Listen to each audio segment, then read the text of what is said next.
সৌন্দর্য মুসলিমরা ছেড়ে দিচ্ছে, কারণ মুসলিমরা ছেড়ে দিচ্ছে, আর সেই ইসলামের সৌন্দর্য আজকে ইহুদি খ্রিস্টানরা সেটা গ্রহণ করছে, যার কারণে আজকে তারা উন্নত দেশে পরিণত হয়েছে, উন্নত সোসাইটিতে তারা এখন বসবাস করে।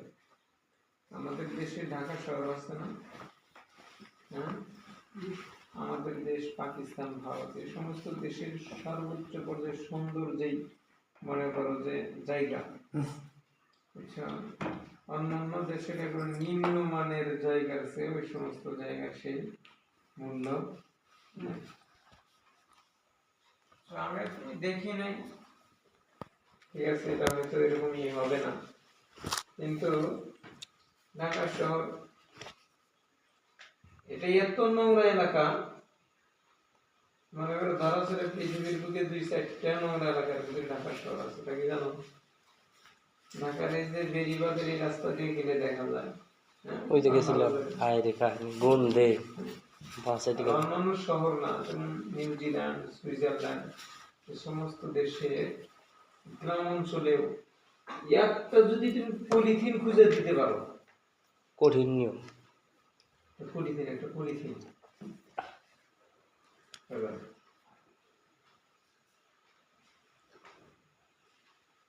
তাহলে কই দিতে পারো, তাহলে এটাই কেমনে তারা কিগুলো ব্যবহার করেন, এগুলা নির্দিষ্ট একটা জায়গায় ফেলে, ফেলার পরে টাইম মতো আবার নির্দিষ্ট গাড়ি আসে, ওই গাড়ি নিয়ে অনেক দূর, যেখান দিয়ে মনে করো যে এদিকে 50 মাইল, এদিকে 100 মাইল, এদিকে 200 মাইল, এদিকে 50 মাইল, যেখানে মানে মানুষের বসবাস নেই, তারপরে এই জায়গাও মনে করো বিশাল গর্ত করা আছে, ওই গর্তের ভিতরে ফেলা, যাতে উড়াই আবার শহরের ভিতরে নিতে না পারে। বুঝতে পারছি, আজকে মুসলিম সেটা ছেড়ে দিতে পারবে, মুসলিম আজকে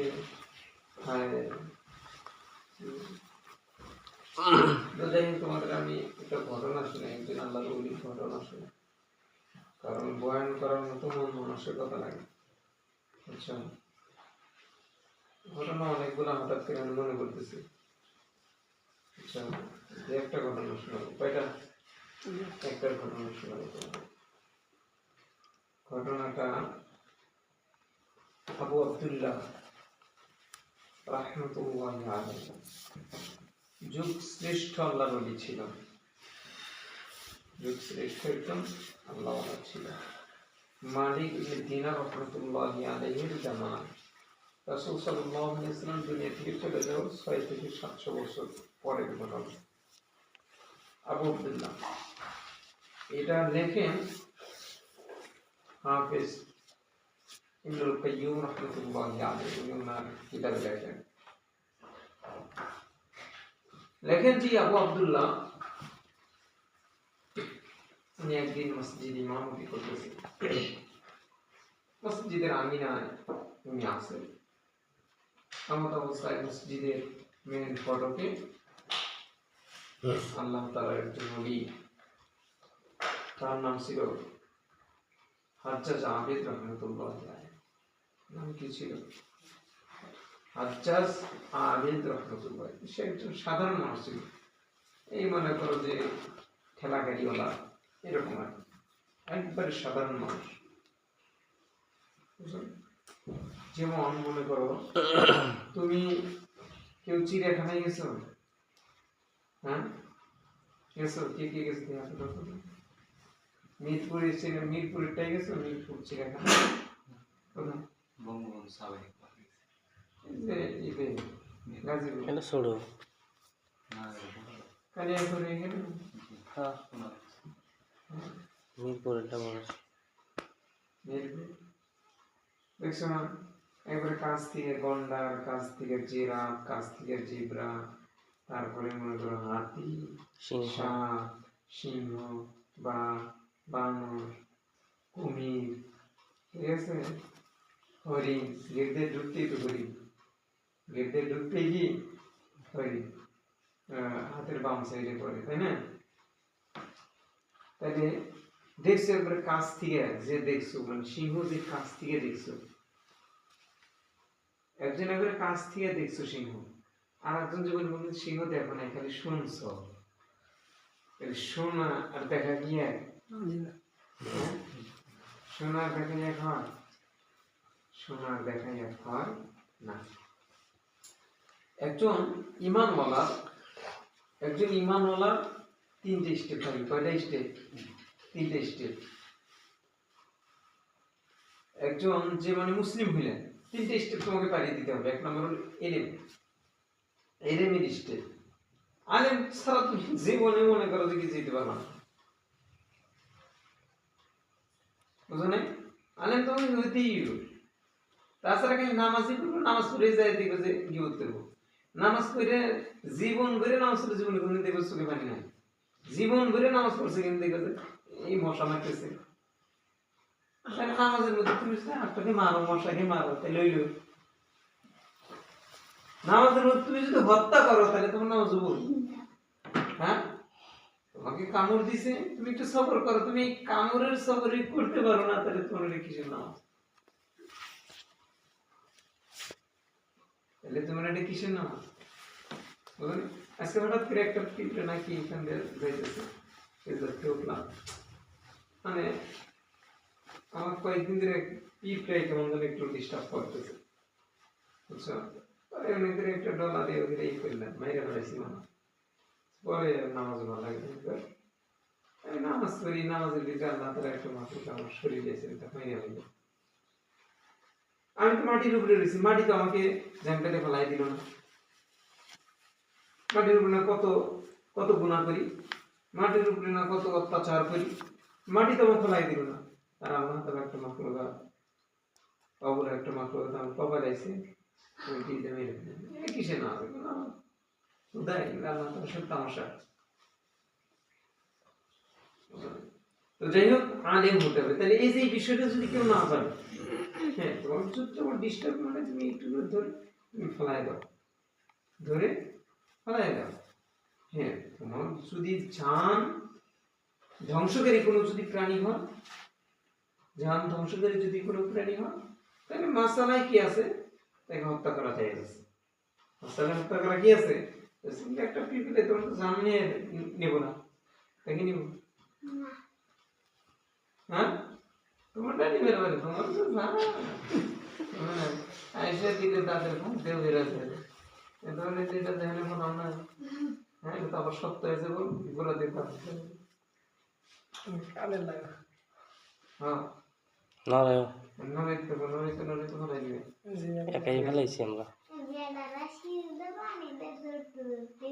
এই তো দাঁতের কাছে নিয়ে যাবে, দাঁতের হাতের দিন আছে না, খারাপ পেলাস দেও না দেখলে ডরাইবে।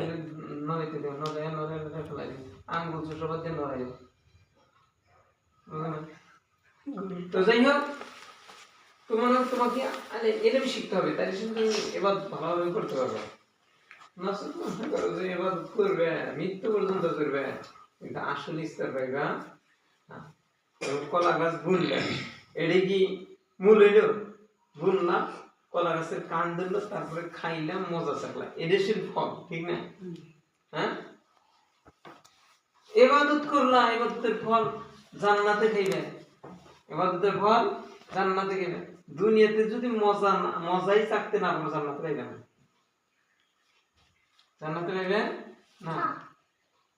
বুঝো নাই? মনে করো পানি এনে ছেড়ে দিছ, ছেড়ে দেওয়ার পানি যদি কম হয়, ওই যে কোনো যাইতে যেতে ওটা শুকিয়ে যাব। আর তোমার এই পানি তুমি দিবে, সেই মনে করো যে সকাল কবরস্থানে দিছে ইতুটু বন্ধ করে দিবে, ওই যে কোনো যাইতে যেতে কি হয়েছে শুকিয়ে। তোমার ইবাদতের যদি কোয়ালিটি না হয়, উড়তে উড়তে উড়তে উড়তে আসমানের কিছু দূর যায়, ক্লান্ত হয়, দ্রুপ করে ঘুরে যাব।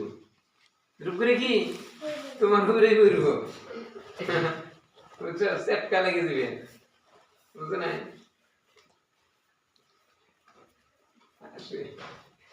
তো যাই হোক, এই হযরত আবেদ এ হলো আলেম না, কিন্তু কার কাছে যদি দুইটা গুণ থাকে, আল্লাহ তাআলা তাকে ইলমে লাদুনি দিয়ে তাকে আলেম এমনিই বানায়। বুঝলে? ইবাদতের গুণ, কিসের গুণ? ইবাদতের গুণ। এটা বলে আবেদ। আর একটা হলো মহাব্বত, ভালোবাসার গুণ, ইশকিয়াত, এটা বলে ইশকিয়াত, ভালোবাসার গুণ। এটা বলে আশিক, এটা বলে কি আশিক, বুঝলেন? এই দুইটা যদি থাকে আল্লাহ তাআলা তাকে, যেমন মনে করো যে যখন কথা কই পারছেন এখানটা মনে হয়, আচ্ছা ওই যখন ইমাম মাহদি আসবে না, তখন সে এক রাত্রে আলেম হয়ে যাবে, রাত্রে ঘুমাইবো, আল্লাহ তাআলা সব এর তার ভিতরে ঢুকিয়ে দেবে। সকালে উঠে কি কি বাল্বের, মনে করো কথার কথা, বাল্বের দিকে তাকায়, বাল্বের আলো নিয়ে, আলো নিয়ে তো অমুক সূরার অমুক আয়াতে এই কথা বলছে, আলো নিয়ে তো অমুক সূরার অমুক আয়াতে এই পারায় এই কথা বলছে, মানে একটার দিকে তাকায় এখানে তার দলিল সব এলেম খালি ঘুরপাক খাবে। এটা মানুষকে দেখলে বলে এই তো অমুক দিন জিনা করছে, পাপী, অন্তর খারাপ, দেখলেই বুঝে বলে, মানে তাকে আল্লাহ তাআলা এত ইলম দান করবে, বুঝো নাই? অর্থাৎ কারো ভিতরে যদি দুইটা গুণ থাকে, একটা ইশকিয়াতের গুণ আর একটা হলো আবদিয়াতের গুণ, এবার আবেদ, আল্লাহ তাআলা তাকে গোপনে আলেম বানাবে, এটা বলে ইলমে লাদুনি, বুঝছো? তো যাই হোক, এই হাজ্জাজ আবেদ রাহমাতুল্লাহি আলাইহি মসজিদে আসছে, আসার পরে এরকম দাঁড়িয়েছে, দাঁড়ানোর পরে বলতেছে, আবু আব্দুল্লাহ, তোমার কোরআনটা কি আমাকে ধার দিতে পারবা? তোমার কোরআনটা কি আমাকে ধার দিতে পারবে? এদিকে বসে, এদিকে, সামনে সামনে সামনে সামনে সামনে সামনে, কোরআনের কথা বলছি, তোমার কোরআনটা কি আমাকে ধার দিতে পারবা? অবশ্যই, করে নিয়ে গেছে। আবু আব্দুল্লাহ বলে, হাজ্জাজ আবেদ রাহমাতুল্লাহি আলাইহি কি করলেন, কোরআনটা নিয়ে বাসায় চলে গেলেন। বাসায় তার কোনো সন্তানাদি নাই, তার বিবিও নাই, একা এই জিন্দিগির শুধু ইবাদতে কাটাইয়া দিছে। কিসে কাটাইয়া দিছে? ইবাদতে কাটাইয়া দিছে।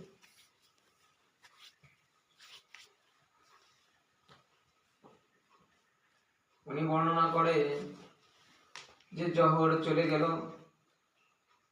হাজ্জাজ আবেদ রাহমাতুল্লাহি আলাইহি মসজিদে দেখলাম না। হাজ্জাজ কে বর্ণনা করে দেই নাম কারণ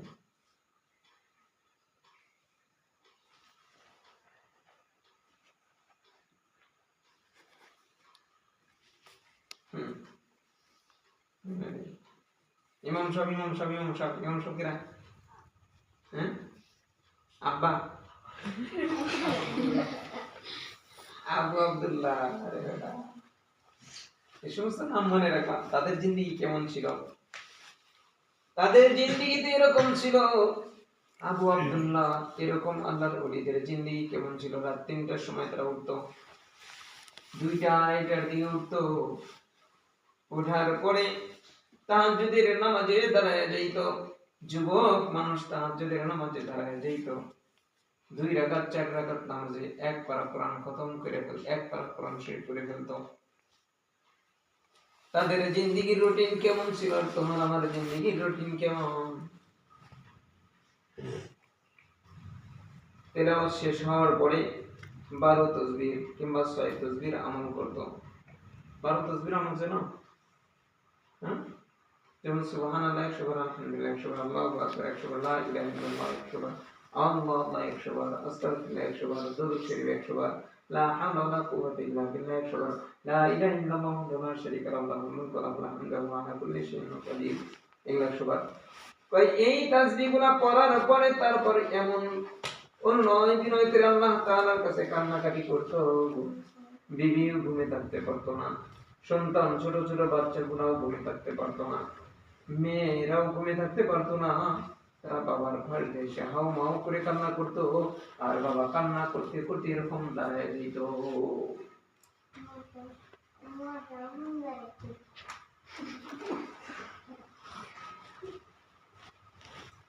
ফজরের যখন আযান পড়তো 2 রাকাত সুন্নাত করিয়া দোয়া পড়তে পড়তে মসজিদের দিকে রওনা দিত। মসজিদে 2 রাকাত নামাজ পড়তো। তাদের জিন্দেগি তো শোনা এরকম ছিল। যে 5 ওয়াক্ত নামাজে তারা জিন্দেগি এরকম সাজাইছিল যে এক বছরে 5 ওয়াক্ত নামাজে এক খতম কোরআন পড়তো। ওই যে সূরা বাকারা থেকে শুরু করছে, মানে 5 ওয়াক্ত নামাজের ভিতরে এরকম একটা সিরিয়াল তারা দিয়েছিল। ফজরের নামাজের পরে আবু আব্দুল্লাহ এদের মতো আল্লাহর ওলিরা ফজরের নামাজ পড়ার পরে বসিয়া যাইত কোরআন তেলাওয়াত, কেউ তো তাসবিহ তাহমিদে বসিয়া যাইত কোরআন তেলাওয়াত করতে করতে করতে করতে তারপর যখন মনে করো 8টা 9টা 10টার মতো বাজিয়া যাইত, তখন 4 রাকাত সালাতুদ দুহা পড়িয়া মাদ্রাসায় চলিয়া যাইত। মাদ্রাসায় যাওয়ার আগে বিবি তার বাড়ির মধ্যে কি করতো, অপেক্ষা করতো যে স্বামী আসবে, তার জন্য কিছু খেজুর, কিছু জৈতুনের তেল কিংবা আধান একটা রুটি নিয়ে দাঁড়ায় থাকতো। স্বামী বিবির সাথে দেখা করতো, বিবি ওই খানাটা খাওয়াই দিত। 5 থেকে 10 মিনিটের ভিতরে খানা খাইয়া একটু পানি ওইখানে পান করিয়া মাদ্রাসায় চলিয়া যেত। তাদের তো শোনা মাদ্রাসায় এরকম ছিল না, একটা জায়গা নির্ধারিত ছিল কিংবা মসজিদের বারান্দায় বসিয়া যাইত। আগে এই ছাত্ররা ক্লাস হবে মনে করো 10টার সময়, দেখা যাইত যে তারা 8টার সময় পুরা মাঠ, মানে বারান্দা ভরে মাঠ ভরে গেছে, সবাই সুন্দর মতো কিতাব নিয়ে খাতা নিয়ে কলম নিয়ে ওই সময় যেরকম খাতা কলম এগুলো নিয়ে বসে আছে। কিন্তু উস্তাদজি বাসায় চলে গেছে, ওই যে হালকা একটু নাস্তা করে দর্শ দিতে দিতে দিতে দিতে যখন জোহরের সময় হয়ে গেছে, আজান দেবে এমত অবস্থায় মুয়াজ্জিন যখন আজান দিছে, তখন তারা এই কিতাবটা সুন্দর করে বন্ধ করে ছাত্ররা নামাজের জন্য প্রস্তুতি নিছে। আর উস্তাদজি বাসার ভিতরে চলে আসছে। বাসার ভিতরে আসার পরে যদি কোনো খাবার হইতো খানা খাইতো, না হলে যে জোহরের সময় যে মসজিদে চলে গেল। আবু আব্দুল্লাহ এদের মতো আল্লাহর ওলিরা মসজিদে চলে যখন যাইতো, জোহর পরে কি করতো, আবার বাসায় কেউ কোনোদিন ফিরে আসতো কিংবা বাসায় ফিরে আসতো না, মসজিদে যাইয়া একটু কোনো রকম মনে করে একটা খেজুর খেয়ে আবার খাইগুলা করতো। ওই যে 3টার সময় উঠিয়া আবার নামাজে দাঁড়ায় যেত। আরে শোনা, তোমার আমার জিন্দেগি কেমন আর তাদের জিন্দেগি কেমন। তারপরে আসরের নামাজ পড়তো, আসরের নামাজ পড়িয়া ইশারের আর আগ পর্যন্ত কারো সাথে কোনো কথা বলতো না। যে মৃত্যুর যদি সংবাদ হয় তারপর আমার কানে দিবা না, কারণ আমি আসর থেকে নিয়ে ঈশা পর্যন্ত একমাত্র আমি আল্লাহ তাআলার ধ্যানে মগ্ন থাকবো, তাই দুনিয়ার কোনো বিষয় আমার কানের ভিতরে দিবা না। তাই ওই যে আবু আব্দুল্লাহ, এই তো ভাইয়া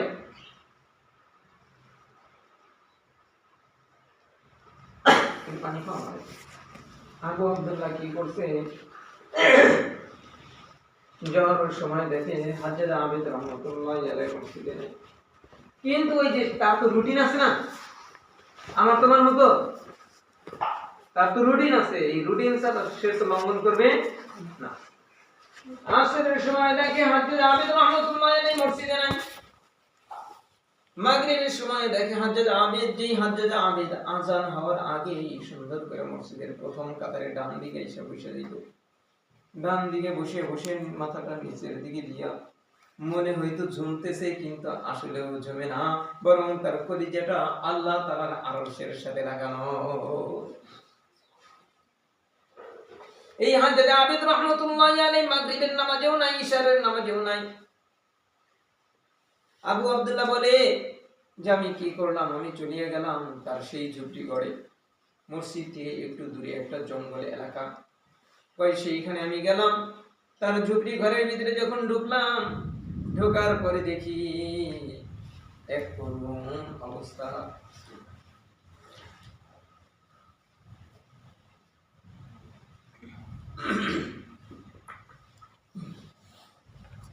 আমি দেখি আমার কাছ থেকে যে কোরআনটা ধার নিয়ে আসছে, ওই কোরআনটা দেখি এরকম ভাবে সরায়া ধরিয়া হাজরা আবেদ রহমাতুল্লাহি আলাইহি দুনিয়া থেকে চলিয়া গেছে।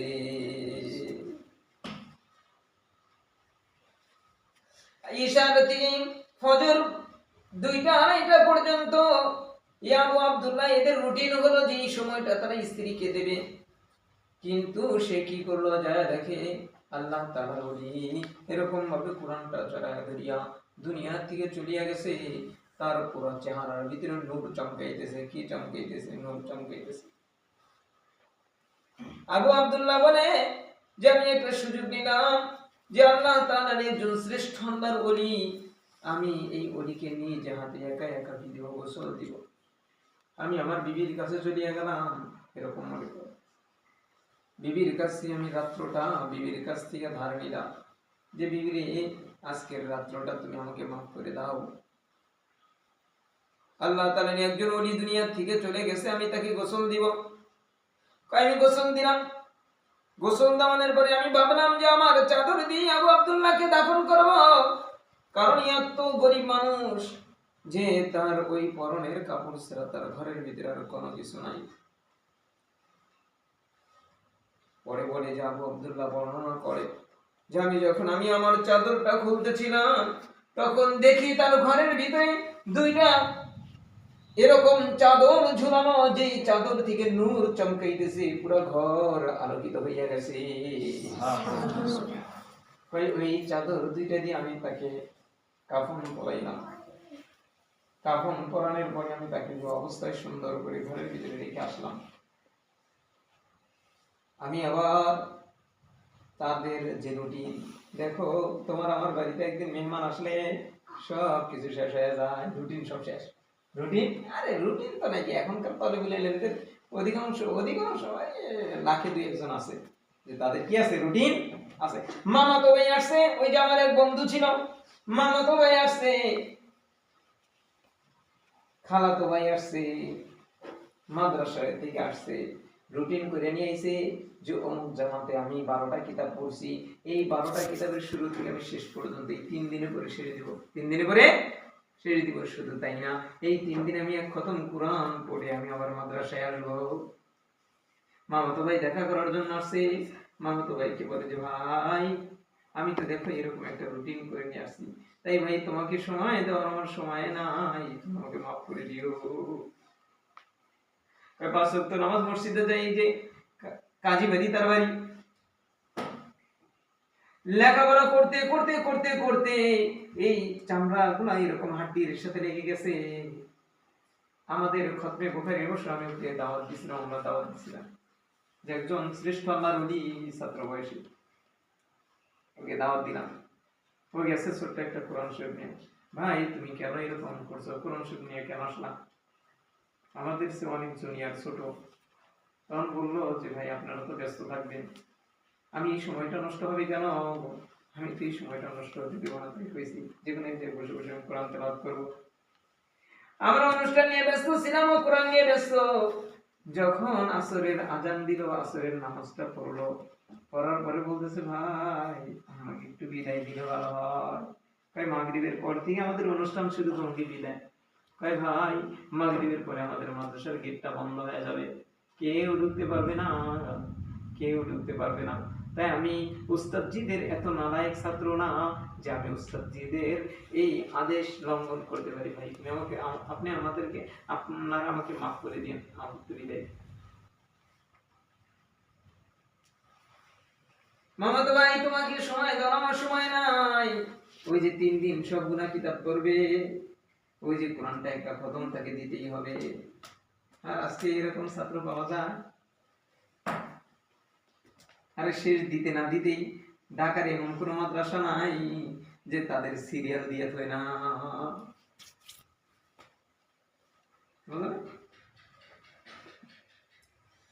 আবু আব্দুল্লাহ বর্ণনা করে যে আমি ফজরের নামাজ জামাত শুরু করে দিলাম।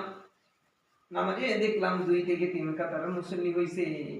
আমি ছাড়া, আমার বিবি ছাড়া কেউ জানে না, দুনিয়ার কেউ জানে না যে হাজ্জাজ আবেদ দুনিয়া থেকে চলে গেছে। হাজ্জাজ আবেদ দুনিয়া থেকে চলে গেছে, কেউ জানে না। কায়েম ফজরের নামাজ শেষ করেই দেখি যে প্রায় মসজিদ তো ভরেই গেছে, মসজিদের মাঠ ভরে গেছে, লোকে লোকারণ্য হয়ে গেছে, চতুর্দিকে খালি লোক আর লোক। মনে হয় যে ওই জায়গাটা লোকের বন্যা হয়ে গেছে।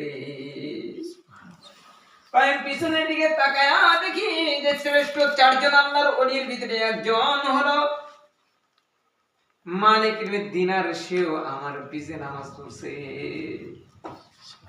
তখন আমি তাদেরকে বললাম যে হযরত, এই দুনিয়ার কেউ জানে না হাজ্জাজ আহমেদ দুনিয়া থেকে চলে গেছে, আপনি কেমনে জানলেন? আপনারা কেমনে জানলেন? তখন বলে যে ভাই কেমনে জানলাম, রাত্রি বেলায় একজন ঘোষক আমাদের সামনে দিয়ে ঘোষণা করতেছিল আর বলতেছিল যে আল্লাহ তাআলার শ্রেষ্ঠ একজন কুতুব দুনিয়া থেকে চলে গেছে, তাই তার জানাজা ফজরের নামাজের পরেই অনুষ্ঠিত হইবে। তাই তোমরা কি করো, তোমরা তাড়াতাড়ি সেইখানে কি করো, তার জানাজায় অংশগ্রহণ করে নিজেদের তকদিরকে সুন্দর করে নিও, নিজেদের ভাগ্যকে খুলিয়ে নিও। কই যখন এই কথাটা শুনছি তখন সারা রাত ধরে আমরা রওনা দিয়ে এই যে ফজরের জামাতে আপনার পিছনে নামাজ পড়ছি। হাজ্জাজ আহমেদের জানাজা হয়ে গেল। মালিক ইবনে দিনার কাপড়টা সরায় বলে যে হায়, তুমি জিন্দেগীর 24টা মুহূর্ত তুমি তো আল্লাহ তাআলার ইশক ভালোবাসায় দেওয়ানা ছিলা, কিন্তু দুনিয়ার কেউ জানতো না, দুনিয়ার কে জানতো। আর আজকে ওরকম ছাত্র পাওয়া যায়নি, তাদের কলিজা থাকে শুধুই টাউটামি আর বাটপাড়ির দিকে। টাউটামি কিসের দিকে থাকে?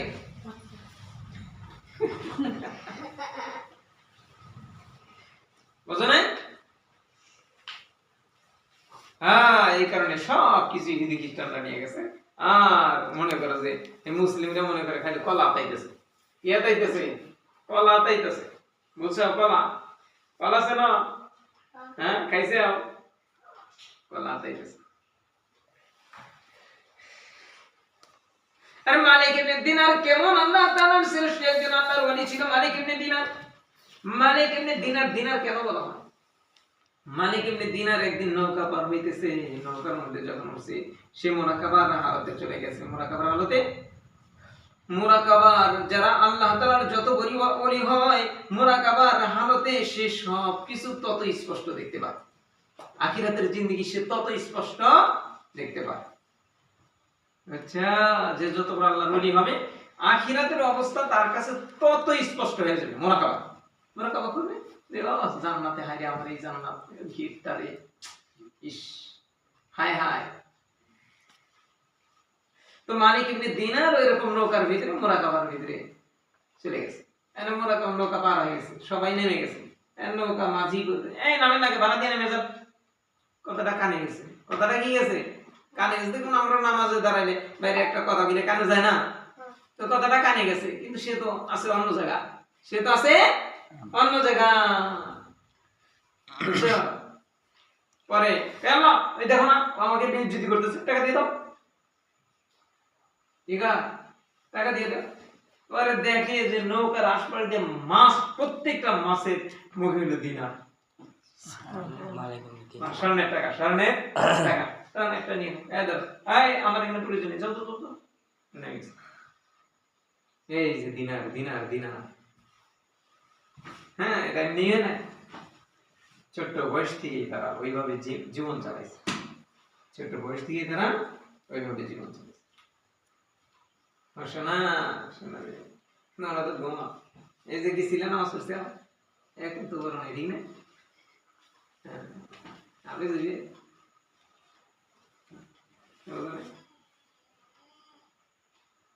হ্যাঁ। আরে শোনা রে, ওইরকম মা হতে হয়, ওইরকম বাবা হইতে হয়, তাহলেই না তার ঘরের সন্তানগুলো ওইরকম হয়। ওই যে চট্টগ্রামের একটা ঘটনা শোনা মনে পড়িয়া গেল। চট্টগ্রামের একটা ঘটনা, বাবা নাই, 4 জন সন্তান। কয়জন সন্তান? 4 জন সন্তান। মাই বলছে নি তোমারে, হ্যাঁ আমি বলবো, হ্যাঁ তোমার মা এই ঘটনাটা জানি? এই চট্টগ্রাম বেশি দিন আগের ঘটনা না, 4টা পোলা 4টা সন্তান, পিটাপিটি পিটাপিটি, যেমন যে মোহাম্মদ সানি আর মুরসালিন যেরকম 1-1.5 বছর ছোট বড়, এরকম 4টা সন্তান দুনিয়া থেকে বাবা চলে গেছে, মা তাদেরকে দেখশন করে, মা তাদেরকে দেখশন করে। এই মাঠে জায়গা জমি আছে, এগুলো বিক্রি করে মাদ্রাসে পড়ায়। এই তোমাদের মতো না, এই যে বাংলার মতো পড়ায় না, বুঝো না? ঠিক না? আর বলে আল্লাহ কবুল করে। আমি কি সন্তান বাবা না, মাটা কত কষ্ট বুঝবা, বিয়ে শাদী করবো না তখন, আর বুঝবা জিন্দগিটা কেমন। এটা সন্তানের মহব্বত, সন্তানের মহব্বত নিজে ভিতরের উত্তাল তরঙ্গ, উত্তাল তরঙ্গকে সব পানি করে দিয়ে সন্তানের মহব্বতে নিজের জীবনকে বিলীন করে দেয়।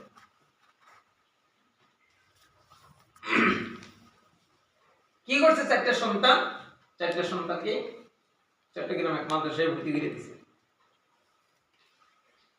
ভর্তি করে দিছে। এই চারটা ভাই,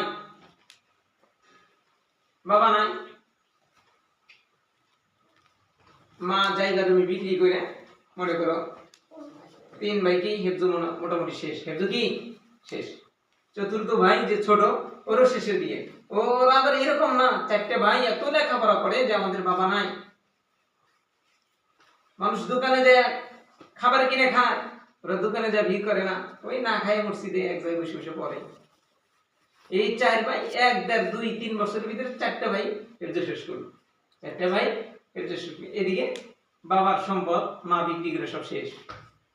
এই চার সন্তানের পিছনে, চার সন্তানের পিছনে বিক্রি করে যখন শেষ দিছে, এখন মায়ের কাছে কিছু নাই, মাটা আস্তে আস্তে দুর্বল হয়ে গেছে। এখন কি করে, মানুষের বাড়িতে কাজ করে, মানুষের বাড়িতে এক বাসায় সে কি করে, পানি উঠানের কাজ করে, পানি আনার কাজ করে। বিশাল গরুর ফার্ম, এই বাইরের দিকে পানি নেই না, মনে করো যে পানি দেয়, এই পানি উঠানের কাজ করে। প্রায় 2 থেকে 3 মাস হয়ে গেছে, সন্তানদের কোনো পয়সা দিতে পারে না। মা এই যে মানুষের বাড়িতে কাজ করিয়া সোনালি কয়েকটা টাকা, 1500 কিংবা 2000 টাকা সেই সময়, 1500 কিংবা 2000 টাকা সেই সময়ে জমাইছে। মাই নিজে খায় নাই, মাই নিজে সারাদিন রোজা রাখছে, আর ওই টাকাটা জমাইছে। জমায়া তাদের যে ইমাম সাহেব হুজুরের কাছে গেছে, যা বলে যে হুজুর আমার সন্তানরা চট্টগ্রাম অমুক মাদ্রাসায় লেখাপড়া করে, হুজুর আমার এই যে কয়টা টাকা যদি একটু পাঠানোর ব্যবস্থা করতেন। তখন কি করছে, ওই টাকাগুলো নিছে, আর ওই আলেম কি করছে, নিজের টাকাটা না পাঠায় নিজেই মাদ্রাসায় চলে গেছে, নিজেই মাদ্রাসায় চলে গেছে। সোনালী মাদ্রাসায় যাওয়ার পরে ওই সন্তানগুলাকে আনছে, সবাই এখন কিতাবখানায় লেখাপড়া করে। সন্তানগুলো আসছে 4 জন সন্তানই। ইমাম সাহেব হুজুরের আশপাশে বসছে, বসার পরে দেখে যে সবার মুখটাই ছোট। আজকে 2টা থেকে 3টা মাস হয়ে যায় আমার মা কোনো টাকা পাঠায় না, আমরা কোনোদিন নাস্তা করতে পারি না। আমার ছোট ভাইটা হেফজ শেষ করিয়া কিতাবখানায় ভর্তি, ছোট মানুষ, এরকম অবস্থা হয়। এক হযরতের মুখে শুনছিলাম, হযরত বলে 2টা ইতিম সন্তান, একটা ইতিম সন্তানকে কি করছি, একটু বিরিয়ানি বাক্সে ওকে দিয়ে দিছি, দিয়ে দেওয়ার পর ওই বিরিয়ানিটা খাইতেছে। আবার পাশ থেকে আবার 7 থেকে 8 বছরের আর একটা ছেলে ওইটা দেখছে, ওই ইতিম না, কিন্তু ওর বাবা ওর মাকে ছেড়ে চলে গেছে। ওই বাচ্চাটা কি করতেছে, ওই দপ্তরের সামনে দিয়ে ঘুরতেছে, এদিকে যায় এদিকে যায় এদিকে যায় এদিকে যায়। তখন হুজুর বলছে, এই তুমি আমার কাছে আসো, কি হয়েছে? তখন বলে, হুজুর ওই যে যেই ছাত্রটাকে বিরিয়ানি দিছে, ওই বিরিয়ানি আছে নাকি? তখন বলে, কই কেন? কই হুজুর আমার মা নাই, আমার মাকে ছেড়ে আমার বাবা চলিয়ে গেছে, বোর্ডিং এ নরমাল খাবার খাই, ওর খানাটা দেখি আমার বিরিয়ানি খাওয়ার বড় মন চাইছে। ও শোনা, তোমরা কত সুন্দর খাবার খাও, আরে কত মাদ্রাসায় হাজার হাজার ঘটনা আছে, আমরাই কিছু কত ঘটনা শুনে দেখছি। ওই 4টা সন্তান বাড়িতে এসে বইছে, বসার পরে বড় সন্তানটার হাতে যখন ওই টাকাটা দিছে, টাকাটা দেখে যে 5 টাকার নোট, 2 টাকার আদলি, 20 টাকার নোট, এরকম যখন দেখছে সঙ্গে সঙ্গে হাও মাও করিয়া কাঁদিয়া দিছে। তাহলে আমার মায়ের বড় কষ্টের টাকাটা রাখছে। তাদের এই কান্না দেখিয়া ইমাম সাহেব হুজুর সেইখানে আর বেশিক্ষণ থাকতে পারে নাই, তাড়াতাড়ি করিয়া চলিয়া আসছে। তাড়াতাড়ি করিয়া চলিয়া আসার পরে এই 1 সপ্তাহ থেকে 10 দিন পরে তার মাটা বড় কঠিন অসুস্থ হয়ে পড়ছে রোজা থাকতে থাকতে। আরে শোনো, কত কষ্ট, কত আরামের খাবার তোমরা খাও, নিজে রোজা রাখিয়া ওই সন্তানদের জন্য টাকা মায়ে পাঠাইয়া দিছে। সন্তানরা তোমাদের মতো ফাঁকিবাজি করে নাই, তোমাদের মতো গুনার মধ্যে লিপ্ত হইয়া যায় নাই। আরে আজকে তো তারা চট্টগ্রামের বড় বড় হুজুর, তারা 3 জনই বড় বড় হুজুর।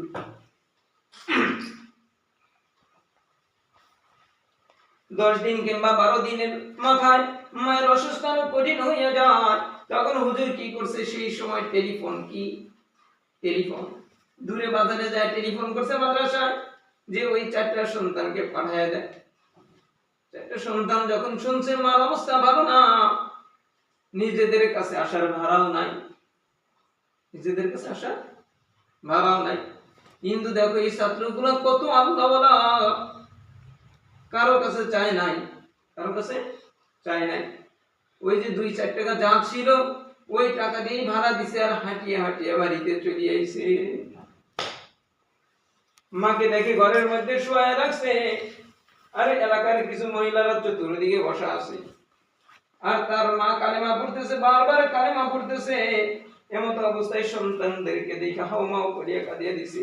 মা তাদেরকে জড়ায় ধরছে, বলতেছে, বাবা রে, হয়তো আমি দুনিয়া থেকে চলিয়া যাব, তোমার বাবাও চলিয়া গেছে, আমি হয়তো দুনিয়া থেকে চলিয়া যাব, কিন্তু বাবা আমার স্বামী বলে গিয়েছিল যে তোমাদেরকে যেন আমি মাদ্রাসায় লেখাপড়া করাই, আমি তোমাদেরকে আল্লাহ তাআলার জন্য, আখিরাতের জন্য আমি তোমাদেরকে ওয়াকফ করিয়া দিছি, আমার হয়তো চলে যাওয়ার সময় আসছে। ও বাবা দেখো, তোমার বাবার সম্পদটা যখন শেষ হইয়া যায়, আমি দীর্ঘদিন যাবত মানুষের বাড়িতে দেখো পানি টানার কাজ করছি, এই কাজ করার কারণে দেখো আমার হাতের অবস্থা কত কঠিন হয়ে গেছে।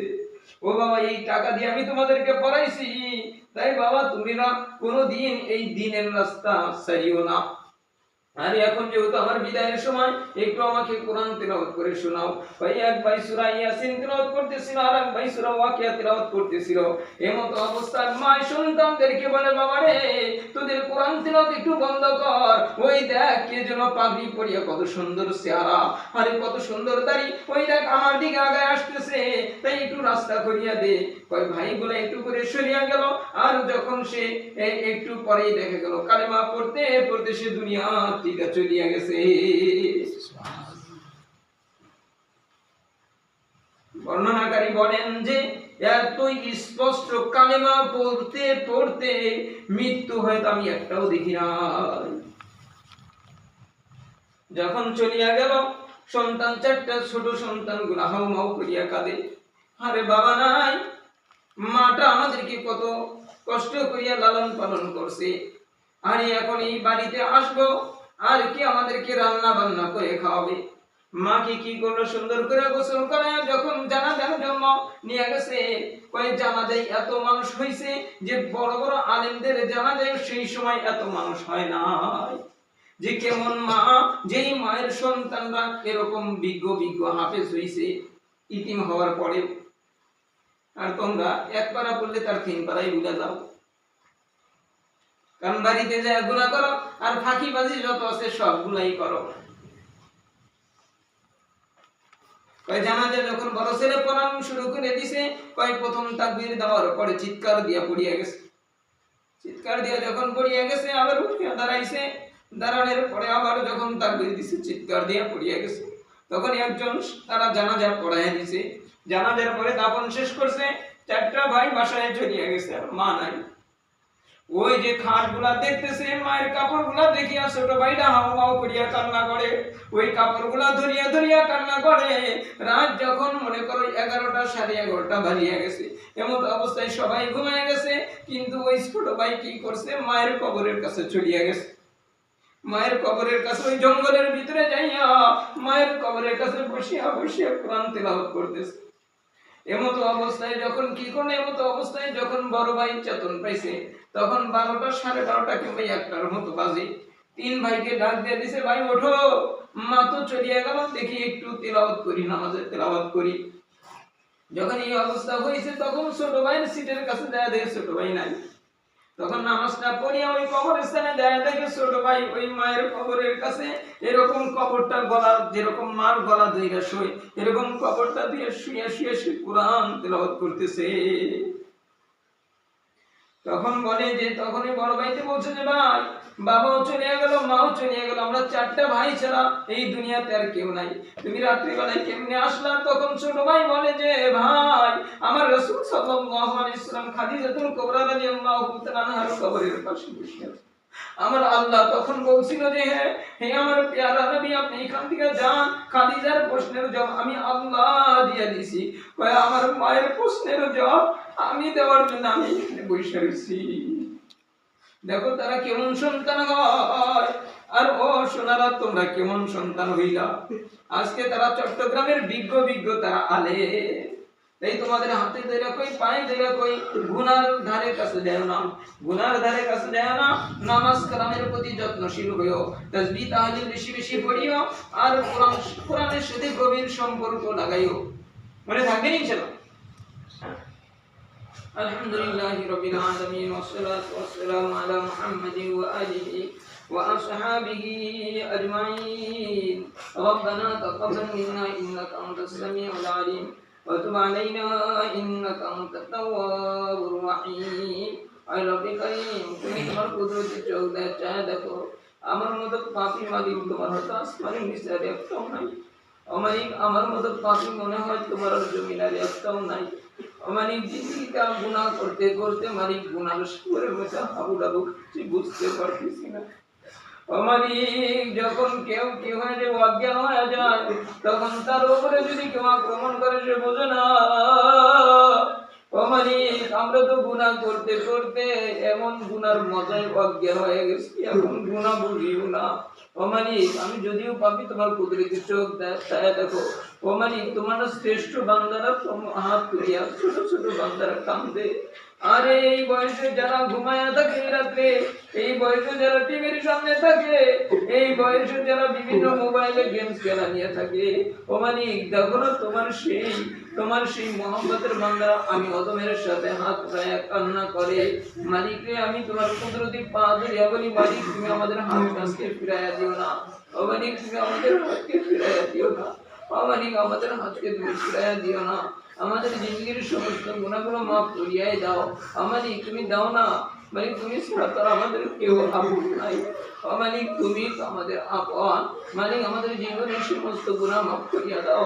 মালিক আমি তোমার কুদরতি পা ধরিয়া বলি, মালিক আমার এই কলিজার টুকরা সবাইকে মালিক তুমি তোমার কলি আল্লাহ বানাইয়া নিও। মালিক জান্নাতি কাফেলা ওদের সকলের নামটা লিখিয়া নিও। মালিক তুমি ওদের সকলকে মনে দিনদারি মুত্তাকি পরহেজগারি তুমি কবুল করিয়া নিও। মালিক ওই কবরে কত কঠিন অবস্থা হবে, মালিক দুনিয়াতে আমি একটা অন্ধকার ঘরের ভিতরে মালিক থাকতে ভয় পায়। আরে আমার সন্তান গুলো যদি বার্তা নিবায় দেয়, আমার সন্তান গুলো মা বলে ডাকে, মা অন্ধকার। মালিক ওই অন্ধকার কবরে কেমনে থাকবো? আরে যেখানে মা নাই, যেখানে বাবা নাই, আরে যেখানে কোনো বিছানা নাই, ও মালিক কেমনে থাকবো? কেউ নাই। ও মালিক তোমার কুদরতি পা ধরিয়া বলি, মালিক ওই অন্ধকার কবরটা মালিক তুমি আমাদের জন্য জান্নাতের বাগান বানায় দিও। ও মালিক দুনিয়াতে তুমি একটা পৃথিবীকার কামড়ে জমাই না। ও মালিক সার ডক্টর কবরের কেন্দ্রে করবো, আরে মেরে দিয়ে চেরি কাটতে যদি একটু কাটিয়া যায়, কত রক্ত করে কত কষ্ট হয়, কত কান্না হতো করি। ও মালিক ওই জাহান্নামের ফেরেশতারা আরে কেমনে করিয়া করিয়া লোহার গম্বুজ দেবারে গো। ও মালিক কেমনে সহ্য করবো রে মালিক, পারবো না। ও মালিক তুমি আমাদেরকে মাফ করিয়াই দাও। ও মালিক তুমি আমাদের সকলকে বলি আল্লাহ বানাইয়াই নাও। ও মালিক আমার সন্তান গুণা সরো, আমার এই রুহানি সন্তান গুণাকে মানি তুমি সকলকেই তুমি এই জামানার বিজ্ঞ হাফেজ আলেম হিসেবে কবুল করিয়া নিও, ওদেরকে মধ্যে মুজাহিদ হিসেবে কবুল করিয়া নিও। আমানি ওদের অন্তর জগৎটা তুমি এত প্রশস্ত করে দিও, দুনিয়া থেকে যেন বাড়ি তোমার জান্নাত দেখতে পারে। আমানি ওদের দোয়াখানা কবুল করিয়া নিও। আমানি মাদ্রাসাটা তুমি কবুল করো, মাদ্রাসার যত চাহাত আছে মানে তুমি তোমার গায়বী খুদনাত দিয়ে তুমি ব্যবস্থা করো। আল্লাহ সর্বোপরি তুমি আমাদের হায়াতে তাইয়্যিবা নসিব করো। আল্লাহ তুমি আমাদের সকলের রিজিকের মধ্যে তুমি বরকত নসিব করো, আমাদেরকে হারাম থেকে